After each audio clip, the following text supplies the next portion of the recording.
Hello everyone, welcome to Note buddy dot in.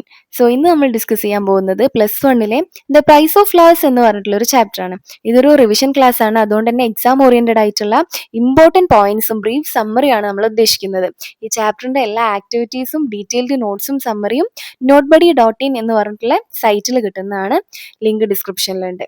Okay, നമുക്ക് പെട്ടെന്ന് തന്നെ ചാപ്റ്ററിലേക്ക് കടക്കാം. പ്രഭാത് കുമാർ എഴുതിയിട്ടുള്ള പ്രൈസ് ഓഫ് ഫ്ലവേഴ്സ് എന്ന് പറഞ്ഞ ഒരു സ്റ്റോറി ഭയങ്കര ടച്ചിങ് സ്റ്റോറിയാണ്. ഇതിൽ ഹൈലൈറ്റ് ചെയ്യുന്നതെന്ന് പറഞ്ഞാൽ ഈ ഒരു ഹ്യൂമൻ ഇമോഷൻസിൻ്റെ ഒക്കെ സ്ട്രെങ്ത്തും അതുപോലെ ഈ കൾച്ചേഴ്സിനപ്പുറമുള്ള റിലേഷൻഷിപ്പിൻ്റെ ഒരു സ്ട്രെങ്ത്തും ഒക്കെയാണ്.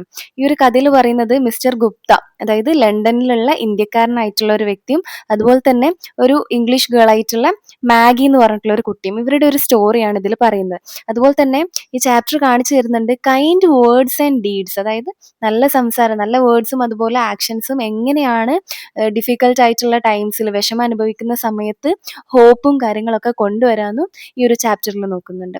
Mister Gupta an Indian goes to a vegetarian restaurant in London. നമ്മൾ പറഞ്ഞു ഗുപ്ത എന്താണ്, ഒരു ഇന്ത്യൻ ആണ്. അപ്പോൾ അദ്ദേഹം എന്താണ്, വെജിറ്റേറിയൻ റെസ്റ്റോറൻറ്റിലേക്ക് പോയിക്കൊണ്ടിരിക്കുകയാണ്. Notices A poor young English girl about 13 or 14 years old.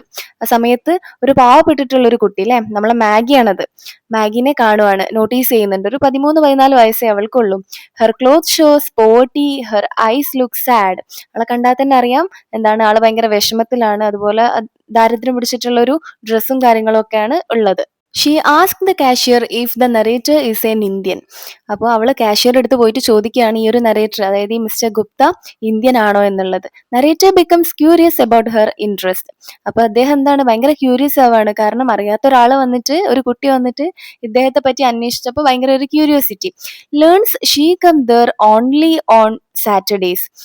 അയാൾ എന്ത് ചെയ്യുന്നുണ്ട്, ഗുപ്ത അവളെയും അന്വേഷിക്കുന്നുണ്ട് ആരാണ് എന്താണെന്നെല്ലാം. അപ്പൊ അവിടെയുള്ള ആള് പറഞ്ഞിട്ടുള്ള എന്താണ്, അവള് സാറ്റർഡേയിൽ മാത്രമേ വരാറുള്ളൂ എന്നാണ്. Meats her again the next Saturday, starts conversation. അടുത്ത ശനിയാഴ്ച വീണ്ടും അവർ മീറ്റ് ചെയ്തു. അതുപോലെ തന്നെ അവർ എന്ത് ചെയ്തു, ഒരു കോൺവെർസേഷൻ സ്റ്റാർട്ട് ചെയ്യുകയും ചെയ്തു. Her name is Maggi, works in A shop, very polite. അവളുടെ പേര് മാഗി എന്നാണ്. അവളൊരു ഷോപ്പിൽ വർക്ക് ചെയ്യാണ്. ആള് ഭയങ്കര പൊളൈറ്റ് ആണ്, ഭയങ്കര പാവമാണ്. മാഗീസ് brother is A soldier in India. അവളുടെ ബ്രദർ എന്താണ്, ഇന്ത്യയിൽ ഒരു പട്ടാളക്കാരനാണ്. അദ്ദേഹത്തിന്റെ പേര് ഫ്രാങ്ക് എന്നാണ്. She ask about India and Indian customs. അവള് ഇന്ത്യയെക്കുറിച്ചും ഇന്ത്യൻ ആചാരങ്ങളെക്കുറിച്ചും കൾച്ചറിനെ പറ്റിയൊക്കെ ചോദിക്കുന്നുണ്ട്. അവൾക്ക് വളരെ കുറച്ച് അറിവുകൾ മാത്രമേ ഉള്ളൂ ഇന്ത്യയെ പറ്റി. അവൾ ചോദിക്കുന്നുണ്ട്, ഇന്ത്യയിൽ ഫുള്ള് ടൈഗറും സ്നേക്സും പനിയും ഒക്കെ ആണെന്ന് കേട്ടിട്ടുണ്ടല്ലോ, അത് ശരിയാണോ എന്ന് ചോദിക്കുന്നുണ്ട്. അപ്പോൾ അയാൾ എന്ത് പറയുന്നുണ്ട്, അങ്ങനെയൊന്നുമല്ല, അങ്ങനെയാണെന്നുണ്ടെങ്കിൽ അവിടെയുള്ള ആളുകൾ എങ്ങനെ ജീവിക്കാന്നൊക്കെ തിരിച്ചു ചോദിക്കുന്നുണ്ട്. They are anxious as no letters from Frank. അവർ ഭയങ്കര ആങ്ഷ്യസ് ആണ്. കാരണം എന്താണ്, ഫ്രാങ്കിന്റെ അടുത്ത് അവളെ ബ്രദർ എന്താണ്, കുറച്ചു കാലമായിട്ട് കത്തുകളൊന്നും അയച്ചിട്ടില്ല. Maggie takes Gupta to home to comforts her mother. അമ്മയെ ആശ്വസിപ്പിക്കാൻ വേണ്ടിയിട്ട് ഗുപ്തയെ എന്ത് ചെയ്യാണ്, മാഗി വീട്ടിലേക്ക് കൊണ്ടുപോവാണ്. ഒരു ഇന്ത്യക്കാരന് സമാധാനിപ്പിച്ചാൽ അമ്മയ്ക്ക് കുറച്ച് ആശ്വാസം കിട്ടുമല്ലോ എന്ന് കരുതിയിട്ട്. ദേ show him magic crystal ring. അവര് ഗുപ്തയ്ക്ക് എന്താണ്, ഈ ഒരു മാജിക് ക്രിസ്റ്റൽ റിംഗ് കാണിച്ചു കൊടുക്കുന്നുണ്ട്. അത് ഫ്രാങ്ക് അവിടുന്ന് ഒരു സെയിന്റിന്റെ അടുത്ത്, ഒരു സന്യാസി കൊടുത്തിട്ടുള്ളത് അവർക്ക് കൊടുത്തതാണ്.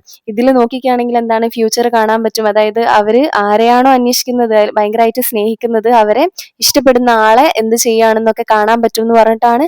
അതാണ് അതിന്റെ പിന്നിലുള്ള ഒരു വിശ്വാസം. അതായത് ഒരു അന്ധവിശ്വാസമാണ്. അങ്ങനെ നോക്കിയാൽ എന്താണ്, കാണാനൊന്നും പറ്റൂല. അതൊരു സാധാ ഒരു റിംഗ് ആണ്. അതിനൊക്കെ ശേഷം later mother falls ill due to worry about Frank. പിന്നെ കുറച്ച് കഴിഞ്ഞ സമയത്ത് മദർ എന്ത് ചെയ്യാണ്, സുഖമില്ലാതാവുകയാണ്. കാരണം എന്താണ്, ഈ മകനെ ആലോചിച്ചിട്ട്, മകനെ പറ്റിയൊരു വിവരവും ഇല്ല, ആ ഒരു കാര്യമൊക്കെ ആലോചിച്ചിട്ട് ആള് ഭയങ്കര ഡൗൺ ആവുകയാണ്. സീരിയസ് ആയിട്ട് അസുഖങ്ങൾ ബാധിക്കുകയാണ്. Maggie request to tell that Frank is alive. Maggie request ചെയ്യാണ് ഗുപ്തയുടെ അടുത്ത്, ഫ്രാങ്കിന് കുഴപ്പമൊന്നുമില്ല, സുഖമായിട്ട് ഇരിക്കുന്നു എന്നൊന്ന് അമ്മയുടെ അടുത്ത് പറയാൻ. കാരണം എന്താണ്, അമ്മ അത്രയും സുഖമില്ലാതെ കിടക്കുകയാണ്. Gupta consoles her mother by saying Frank is well, she recovers. അങ്ങനെ ഗുപ്ത എന്ത് ചെയ്യാണ്, സമാധാനിപ്പിക്കുകയാണ് മദറിനെ. എന്ത് പറഞ്ഞിട്ടാണ്, ഫ്രാങ്കിന് കുഴപ്പമൊന്നുമില്ല, ഫ്രാങ്ക് സുഖമായിട്ടിരിക്കുന്നു. അത് കേൾക്കുന്നതോടെ എന്താണ്, അമ്മ റിക്കവർ ആവുകയാണ്. കാരണം എന്താണ്, അത്രയും ടെൻഷനാണല്ലേ ഒഴിഞ്ഞിട്ടുള്ളത്. Truth later reveals Frank had already died. അങ്ങനെയാണ് സത്യം പുറത്തു വരുന്നത്. എന്താണ്, ഫ്രാങ്ക് ഓൾറെഡി എന്താണ്, മരിച്ചിട്ടുണ്ടായിരുന്നു. ആ ഒരു സമയത്ത് ഗുപ്തയുടെ മാനസികാവസ്ഥ വളരെ എന്താണ്, കഷ്ടമാണ് അല്ലേ. കാരണം അയാൾ പറഞ്ഞു സുഖമാണെന്ന്, പക്ഷെ ആക്ച്വലി ആൾ എന്താണ്, മരിച്ചിട്ടുണ്ടായിരുന്നു. അതുകൊണ്ട് തന്നെ ഗുപ്ത നാട്ടിലേക്ക് മടങ്ങുന്ന സമയത്ത് അവളുടെ ബ്രദറിന്റെ ഗ്രേവിൽ പോവാമെന്ന് അവളോട് പറയുന്നുണ്ട്. കാരണം അദ്ദേഹത്തിന് നല്ല കുറ്റബോധമുണ്ട്. അത് മാത്രമല്ല അവളത് ആഗ്രഹിക്കുന്നുണ്ട് അവിടെ ഒന്ന് പോവാൻ വേണ്ടിയിട്ട്. അതുകൊണ്ട് തന്നെ അദ്ദേഹം അങ്ങോട്ടേക്ക് പറയുവാണ്, ഞാൻ നിന്റെ ബ്രദറിന്റെ ഗ്രേവിൽ പോവാമെന്ന്. അവിടെ നിന്ന് ലെറ്റർ എഴുതാന്നൊക്കെ അദ്ദേഹം പറയുന്നുണ്ട്. എനിക്ക് ഭയങ്കര ഇമോഷണൽ ആവുന്നുണ്ട്, ഭയങ്കര ഗ്രേറ്റ്ഫുൾ ആവുന്നുണ്ട്. അവൾ ആഗ്രഹിച്ച കാര്യമാണ് അദ്ദേഹം അങ്ങോട്ട് പറഞ്ഞിട്ടുള്ളത്. Before Gupta leaves London she gave him a shilling to buy flowers and place on grave. ആ സമയത്ത് അദ്ദേഹം പോകുന്നതിന് മുന്നേ ആയിട്ട് അവൾ എന്ത് ചെയ്യുന്നുണ്ട്, ഒരു ഷില്ലിങ് കൊടുക്കുന്നുണ്ട്. എന്തിനു വേണ്ടിയിട്ടാണ്? ഫ്ലവർ വാങ്ങിക്കാൻ വേണ്ടിയിട്ട്, ബ്രദറിന്റെ ഗ്രേവിൽ വെക്കാൻ വേണ്ടിയിട്ട്. ആ ഒരു സമയത്ത് അദ്ദേഹം അത് വാങ്ങിക്കുന്നുണ്ട്. കാരണം അവളുടെ ആ ഒരു സാക്രിഫൈസ്, അവളുടെ ഏട്ടനോടുള്ള, ബ്രദറിനോടുള്ള അത്രയും എന്താണ് ഡീപ്പ് കണക്ഷൻ, ആ ഒരു സ്നേഹമാണ് അല്ലേ ആ ഒരു സംഭവം. The coin is the price of flowers, simple of sacrifice. ആ ഒരു കോയിൻ എന്ന് പറയുന്നത് എന്താണ്? Price of flowers.